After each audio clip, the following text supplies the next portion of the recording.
Hey guys, welcome to my channel. Today we'll be making some authentic Jamaican curry chicken. So if you're going for this look and you're going for an authentic taste, then follow this recipe. Today I'm using chicken legs for this recipe. However, you can use whatever part of the chicken that you like.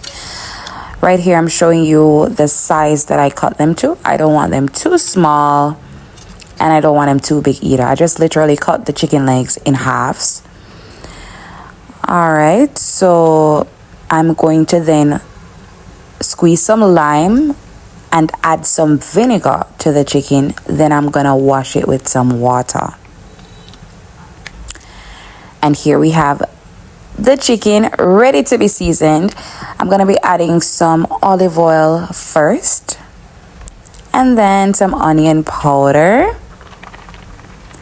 Guys, measurements will be listed down below. Listen, I sprinkle until I hear my ancestors say stop, okay? This is how we do it in Jamaica. This is how we cook it back home. There's no direct measurement. We just sprinkle.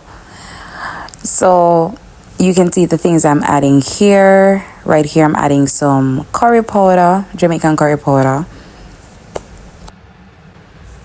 And this is turmeric, which is optional.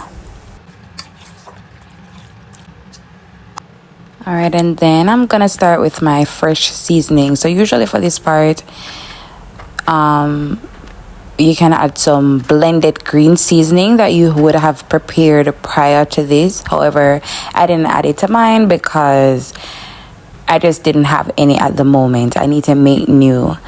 I just didn't have any, so I decided to only use the fresh vegetables. But as long as you let it marinate for a little bit, it should be fine. This pumpkin is optional, by the way, but you definitely should try it in your recipe. Everything else is a must-have in the curry chicken. And here you can see all the things that I've added. We're starting off with the ginger in the hot oil.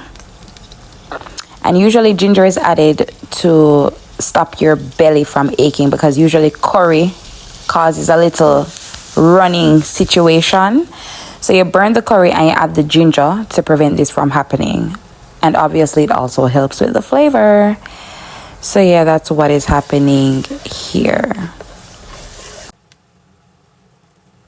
The next step is to add the chicken. Make sure your oil is not too hot, because we don't want the chicken to get instantly dark when you put it in the pot.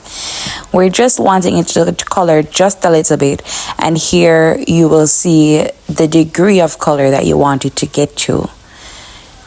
You'll just see not too dark, but just a little, just a little brown, just to get that seasoning stuck on the chicken. Curry chicken is one of my all-time favorite meals to make and to eat as well. I've cooked it a million times now, so trust me, I've perfected everything down to the T. So follow this recipe if you want good curry chicken.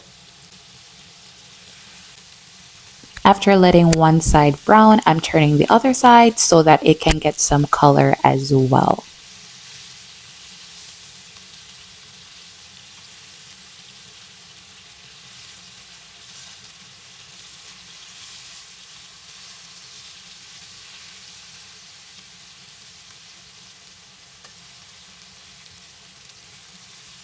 Technical difficulties, but we're back. We're back. So what you didn't see was me removing the meat from the pot.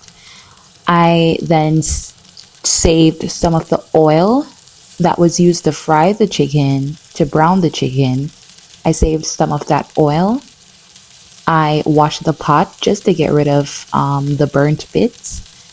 And then I added back the flavored oil to the pot, and then I started adding my onions and my scallions and all my other vegetables that you will see me adding. And don't be afraid to add a little bit of extra oil if you need it.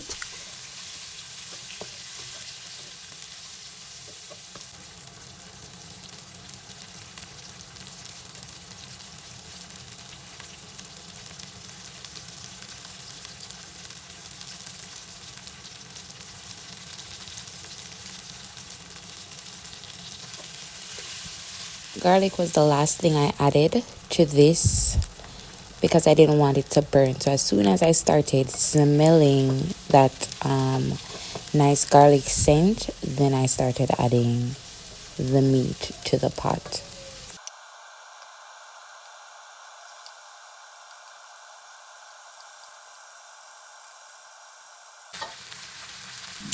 After I add the meat, I just ensure that everything is mixed in with the seasoning, and I cover it for about 5 minutes so the meat can release its own juices.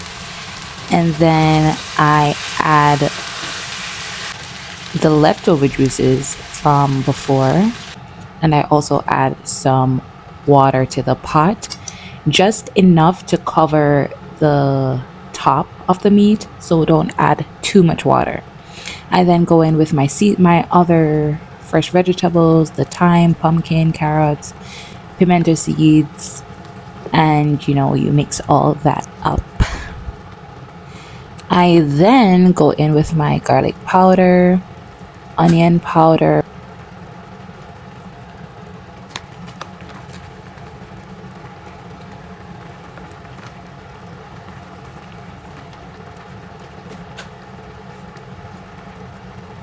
I let this simmer for about 15 minutes, and then I check on it after that. So here you can see it's bubbling, it's looking good. And I started to add my potatoes.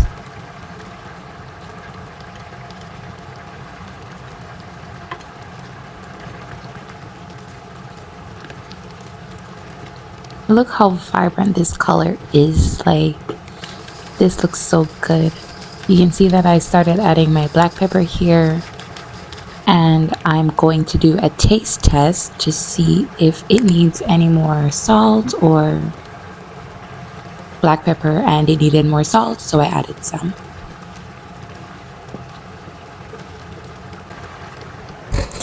I then covered it so it could simmer for another 10 to 15 minutes, just so the potatoes could cook. And then I added my bell peppers. Now you can also use yellow bell peppers as well, in addition to the green and red, but because the curry is already yellow, I just didn't add any. So after about 10 minutes, 5 to 10 minutes, we're all done. This is how it looked when I plated everything. It was super delicious. Try it and let me know.